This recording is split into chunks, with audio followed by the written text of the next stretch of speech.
Nate Blackburn whistled for his hellhound, anxious to flash home after a less than fruitful night of demon hunting with the authority. Of course, his quarry was an angel, the fallen kind. Bocephus came bounding down the alley, drool dripping in stringy ropes from his floppy jowls. The great black beast heeled and sat at his side, resting his basketball-sized head on Nate's shoulder. Another long night, and Nate was still no closer to finding Maeve. It was near dawn, and a chill shimmied up his spine. He told himself it was the December cold. Most of the demons would be looking for holes to crawl into to rest from their incessant debauchery and death-mongering. Even they had to recharge. A practicing witch, Nate had always known there were things that went bump in the night. But before taking up with the Reapers, he'd never actually killed any of them. Now, of course, that had changed. Everything had changed. Nate stroked the hound's head, twisting his fingers into his thick coat, reluctant to call it a night despite his lack of success.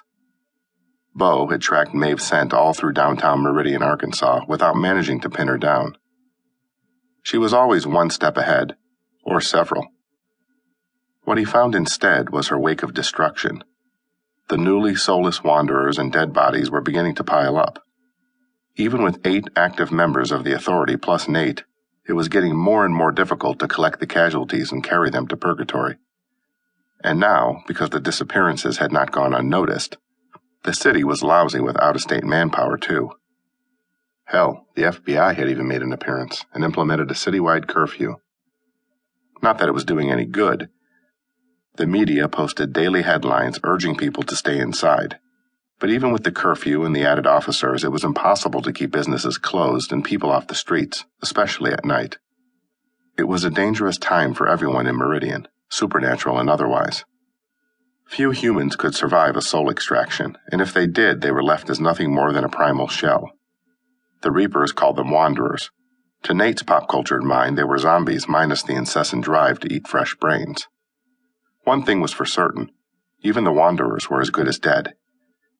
All the Reapers, except for Kylan, who remained dubious, hoped that at some point the humans who had been soul-raped might be restored.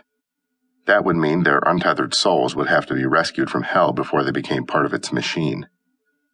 Then they would have to somehow be re-ensouled. It had never been done before, and Nate was far from certain that it could be done. Still, they put in the effort. Hope was one of the few commodities they had left. A cat's cry caused him to tighten his grip in Bo's scruff, and a growl vibrated through the beast. Sometimes a cat was just a cat. Sometimes it was something else entirely. Sure enough, an imp rounded the corner of a long brick building ahead as he continued down the alley. Clinging to the wall, the imp blinked its yellow eyes at him before shimmying up onto the roof. More followed. The imps were scouts, minions for demons who walked the earth. And that meant one thing. A demon was close. Looked like Nate was going to earn his pay tonight after all. Bo whined beside him, but from anticipation rather than fear.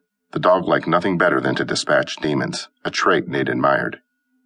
The demon that entered the alley was riding a teenage boy's body. Thank God. Nate didn't think he could stand to take down any more women. If the demons discovered his weakness for that particular flavor of host, he'd be lost. The Reapers who were part of the authority weren't as sensitive as he was. They didn't care what sex the hosts were. Maybe, if he were very lucky, he'd live long enough to become so jaded. The demon walked toward him with all the confidence of a demon in a fresh host. He twitched and jerked his new body down the alley toward Nate, not yet realizing he was walking toward certain death. Bo lived for this shit. Nate gave the dog the attack signal, and his skin crawled as he watched Bo take the young host down like a bear on a bunny. The act was complete in a matter of seconds. Bo looked back for reassurance of a job well done and further instructions. Good boy. Eat. Bo ate. He could tear and crunch through a body in minutes. Good thing, too. The alternative was even messier. Imps watched, hovering overhead along the edge of the roof.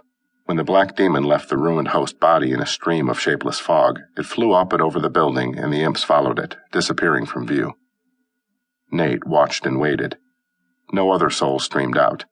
He was grateful for that, at least. The demons were soul poachers, and these days they didn't even wait until a person was dead.